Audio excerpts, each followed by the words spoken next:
E seres, beleza? Eu sou Betão de Souza, você está no canal do Betão. E eu vou tirar o óculos, tá fazendo um reflexo aqui.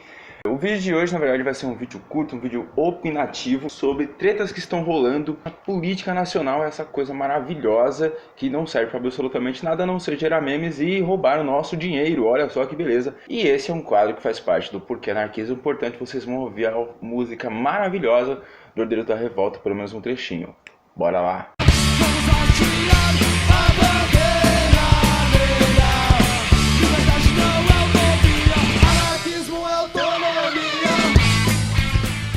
Bom, vocês devem estar acompanhando as várias tretas envolvendo o nosso presidente, o Biruliro Bolsonaro.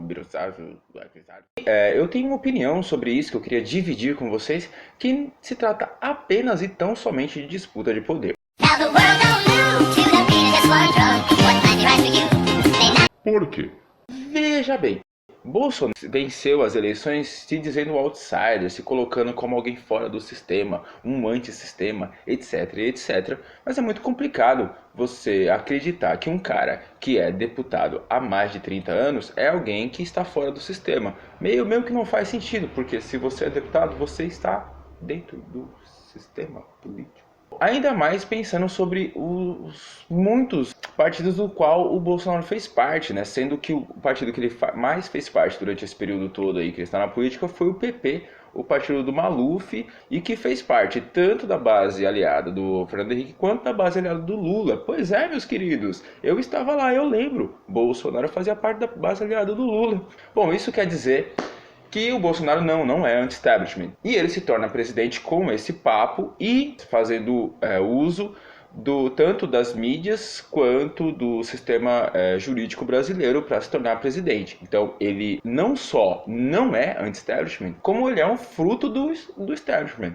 Eu vou acabar errando falar essa palavra em inglês em algum momento, tá? Vocês me desculpem. E aí o que eu acho que está acontecendo agora é simplesmente uma disputa de poder. O Bolsonaro não quer ser tutelado e ele não quer prestar contas à burguesia nacional que tem seus interesses, né, representados tanto pelos políticos como Rodrigo Maia, a Columbre, os tucanos, quanto pela grande mídia, como a Globo, a Folha, o Estadão, etc, etc. Aliás, um parêntese aqui. Não se engane, queridos amigos que se dizem progressistas, cara, tipo Globo, Folha, Estadão, UOL, qualquer porra aí que você quiser, eles representam o interesse da classe dominante. A classe dominante é a burguesia. Não é o seu interesse. Eu sei que existe uma diferença entre jornalista e jornal, mas o jornal só vai publicar o que o jornal tem interesse em publicar. Então é isso. Então, nesse momento agora, essas mídias estão do nosso lado, mas simplesmente porque, na verdade, o nosso interesse parece um pouco com eles nessa pequena parte. Acontece que a Globo e a Folha, o Estadão e etc, eles já sabiam o que todo mundo sabe sobre o Bolsonaro desde o ano passado, desde muito tempo antes disso. A gente já sabia que o Bolsonaro era um político corrupto, a gente já sabia que ele tinha aqueles esqueminhas de rachadinha, de funcionário fantasma, etc. A gente já sabia do seu envolvimento com milícias, de como ele colocou os filhos na política simplesmente para prosseguir corrompendo e contratando pessoas da própria família para pegar dinheiro de volta. Tudo isso a gente sabia.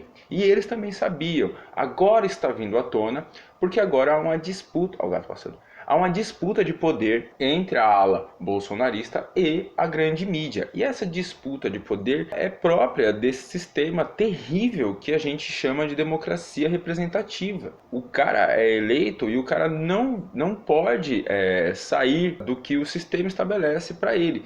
Mesmo o Bolsonaro, que é alguém propriamente do sistema, faz algo que o sistema não gosta, que é polarizar. A única coisa que Globo, Folha e etc. não gostam que o Bolsonaro faça é porque ele de fato fala um monte de besteira. Por exemplo, se a gente tivesse eleito o Alckmin, a gente estaria passando pelos mesmos problemas de reformas e de corrupção, só que teríamos lá como presidente alguém que segue a liturgia do cargo. Quer dizer que você nunca vai ver o Alckmin falando porra, ganhei, porra, porque o Alckmin seguiria a liturgia do cargo. E esse é o único, gente, o único problema da burguesia nacional representada pela grande mídia com Bolsonaro é o fato de ele não seguir a liturgia do cargo. Todo o resto, corrupção, familiares na política, o gato voltou, corrupção, familiares na política, formas liberalizantes, a violência, tudo faz parte do que eles consideram um bom governo.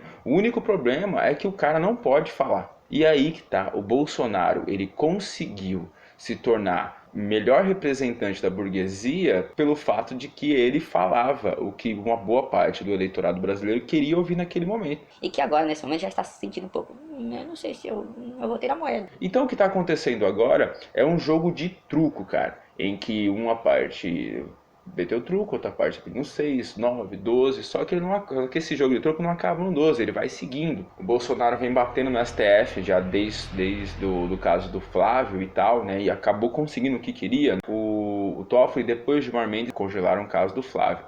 Daí veio a Globo e publicou os primeiros áudios do Queiroz, que com certeza absoluta fazia algum tempo que eles tinham esses áudios não são recentes, né? Eles já são de meses atrás, mas eles estavam guardando justamente para depois da reforma da Previdência, que é o único interesse desses caras nesse momento. Mediante os áudios do Queiroz, o Bolsonaro foi lá e publicou aquele vídeo do leão cercado pelas hienas.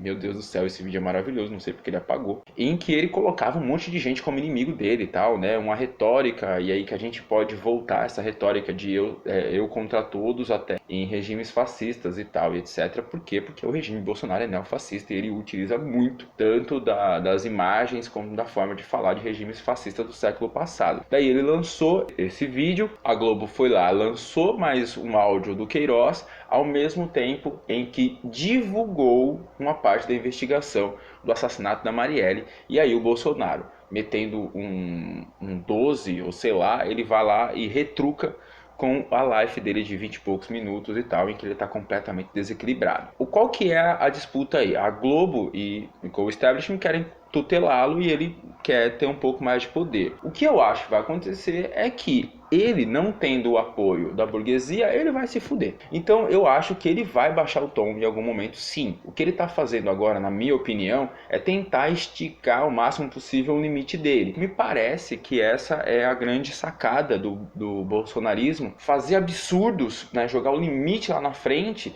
para tentar que o de fato, né, que ocorra de fato fique mais longe. Então ele vai lá e acusa o STF, ele vê o que está rolando, tal, se deu tudo certo, não sei o que. Se não deu certo, ele apaga, volta atrás, se deu certo, ele permanece. E nesse momento, essa é, na minha opinião, a estratégia dele. Ele vai lá e bate forte na Globo, espera para ver qual que vai ser a reação das mídias, a reação dos políticos, a reação dos militares, para ver se ele consegue um pouco mais de liberdade. Mas, de fato, cara, se ele continuar batendo de frente, ele vai cair. Né? Não sou eu falando, mas vários seus apoiadores falam isso. O Bebiano falou isso essa semana. Não tem como por 4 anos a gente ficar com esse tipo de governo. Né? Em algum momento ele vai ser tutelado ou vai sair fora. Eu lembro que em 2016 o sistema derrubou uma presidente sem um crime de responsabilidade, de fato. E ele já tem várias acusações de crime de responsabilidade que são muito, muito mais consistentes do que aquela da pedalada fiscal da Dilma. É só o establishment político querer que ele caia.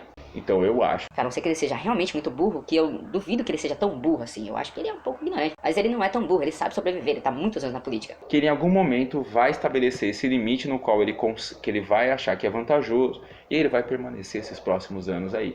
Lembrando que a gente está apenas em outubro do primeiro ano de mandato dele e a quantidade de crises políticas, internacionais e econômica e tal é muito maior do que se você pegar, sei lá, pelo menos o primeiro governo do Lula. Então, tenho a impressão de que ele vai ser tutelado, que ele tem um instituto de sobrevivência muito bom, que ele não vai se deixar ser impeachmentado sem conseguir fazer um acordo com o establishment político. E por que eu estou falando disso, né? Qual que é a ligação disso com a anarquia? Eu posso falar de várias coisas, né? Eu posso falar, por exemplo, que dar muito poder a uma pessoa como Bolsonaro faz com que a gente coloque um idiota para administrar toda a nossa vida e que essas disputas de poder não tem nem sombra de preocupação com o bem da maioria, né? Só tem cada um dos lados, né, protegendo a si mesmo. E a questão é que esses lados são muito pequenos. A burguesia é um grupo muito pequeno, os bolsonaros é uma família muito pequena e são dois grupos pequenos que estão disputando o poder da república enquanto o resto de nós está tomando no cu. Então, se a gente vivesse num sistema como a anarquia, por exemplo, em que a gente administrasse a nossa vida sem a necessidade de um organismo político tão grande e tão ineficiente, a gente não estaria preocupado com que